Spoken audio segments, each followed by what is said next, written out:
Death twitches my ear. Live, he says. I am coming.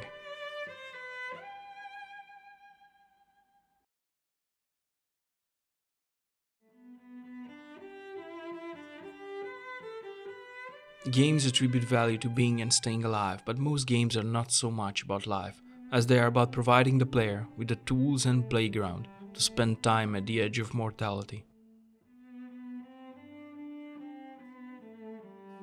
Using a range of visual, auditory, and rule-based interactions, computer games both push thoughts of death away from consciousness and cultivate a perception that death, real death, is predictable, controllable, reasonable, and ultimately benign.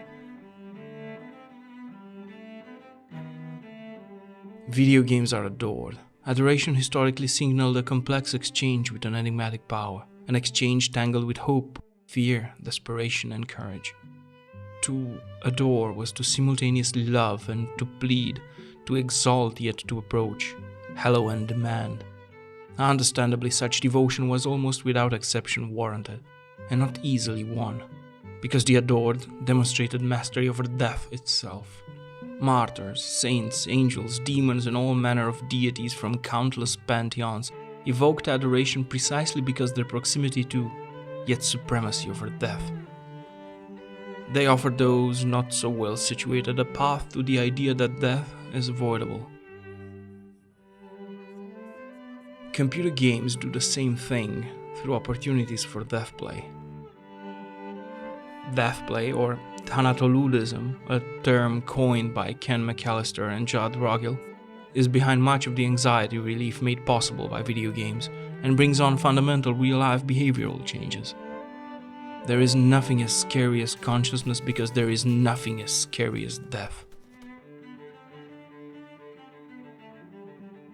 Humankind shares many evolutionary adaptations with other species, including diverse bodily and motivational systems that ultimately function to keep us alive. Whereas our capacity for symbolic and abstract thinking makes us different from all other living things. Such sophisticated adaptive intelligence increases behavioral flexibility and helps us solve diverse challenges that sit outside the scope of every other species. However, it comes with an unavoidable downside. Human beings realize that they will die. That death can come at any time, for any reason, unpredictable, uncontrollable. Even though we try our best to distance ourselves from our animal nature, our physical bodies are a constant reminder of mortality and frailty. We are shaped like all other species by natural selection to avoid termination. Fear response to immediate survival threats has obvious adaptive value in facilitating decisions and behavior that leads to avoiding death. Whereas the intense primal fear generated by awareness of the long-term inevitability of an inescapable fate is something else entirely. We refer to this fear as terror to more effectively convey its potency and connection to death. This potential for terror in response to a basic fact of life would seriously impede successful goal-directed behavior unless effectively managed. To paraphrase Sheldon Solomon, here I sit, just a warm-blooded animal, pecking at a piece of plastic in the midst of an undifferentiated flow of experiences that will, sooner or later, be interrupted by a heart attack, cancer, car accident, or the ravages of old age. Where are you? What does it mean that it's some day of the week, some month, some year? Isn't that all an illusory structuring of your conscious experiences, provided for you by your culture, to help you impose order and permanence on something chaotic and fleeting? If this is a Friday, how comforting an illusion it is that there will be another Friday, and another one after that. The more effective the terror management, the stronger the denial of reality, and with that, the denial of the timer that hovers over everyone's head. We use the same cognitive capacities that enabled our ancestors to be self-aware, live in large groups, imagine and create sophisticated tools, plan and execute elaborate hunting endeavors. The intellectual abilities that allow us to see and study the world, to make stunning technological advances, also brought forth the potentially paralyzing realization of death. Awareness that we are nothing more than a walking, talking, defecating piece of meat. And paralysis was a quick recipe for extinction. So early humans, instead of succumbing to existential despair, placed themselves in the center of an extraordinary, transcendent and eternal universe, psychologically fortified by the sense of protection and immortality that ritual, art, myth, and religion provided. In other words, we managed our terror through the creation and maintenance of a complex system of delusions called culture, whose only purpose is to cover our minds as one would cover his eyes to not tremble in fear. All cultures provide three things: a conception of reality that is there to give life purpose, meaning, and significance; a set of standards, benchmarks that are in place to assess human behavior and create the illusion of value of an individual's beliefs, attitudes, and actions; a benchmark of how well one is doing towards the prize. And finally, all cultures also provide hope of literal or symbolic immortality. Literal immortality in the sense that one will continue to exist beyond death, most commonly in a form that transcends the limitation of our physical bodies.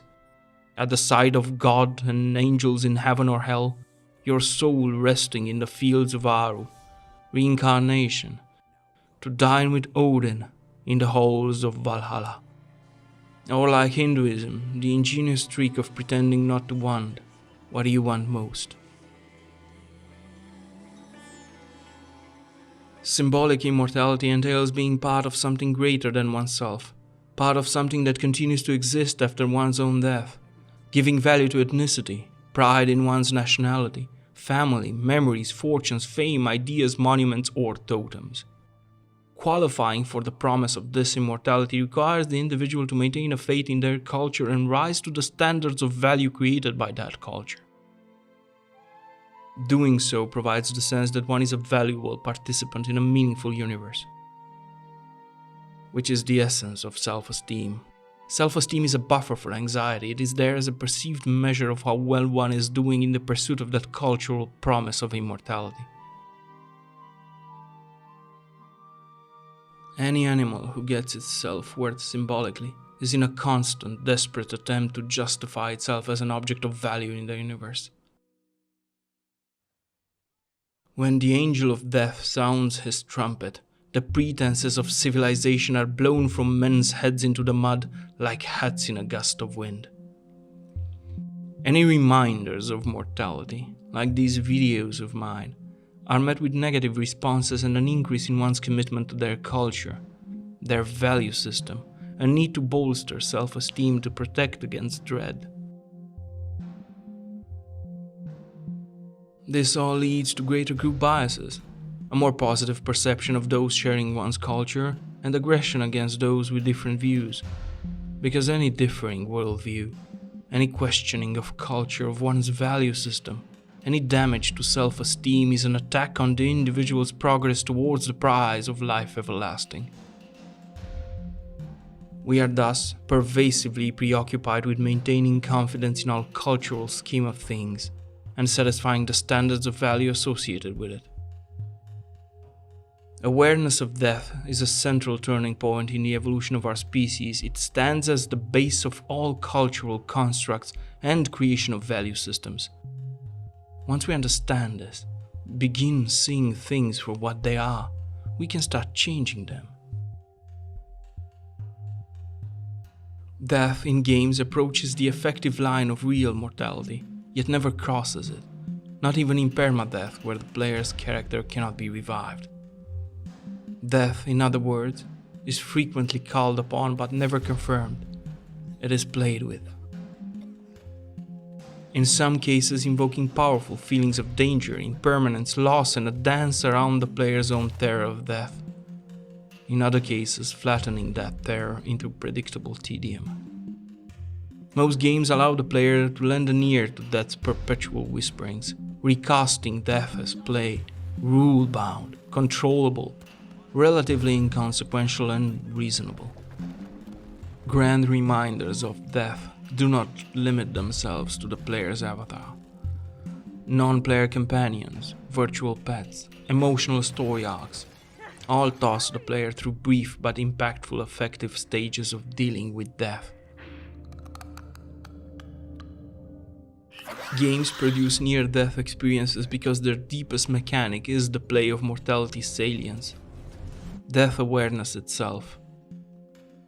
New generations of us, whose minds developed with constant thanatoludism, are at an advantage to face the reality of death without the need for dressing it up into something else, and without being paralyzed in terror. At an advantage to use our extraordinary ingenuity and intelligence to delay, then disable that ticking timer over everyone's head, instead of hiding from it in lies, culture, and religion. We are all in extremis, Mr. Becker.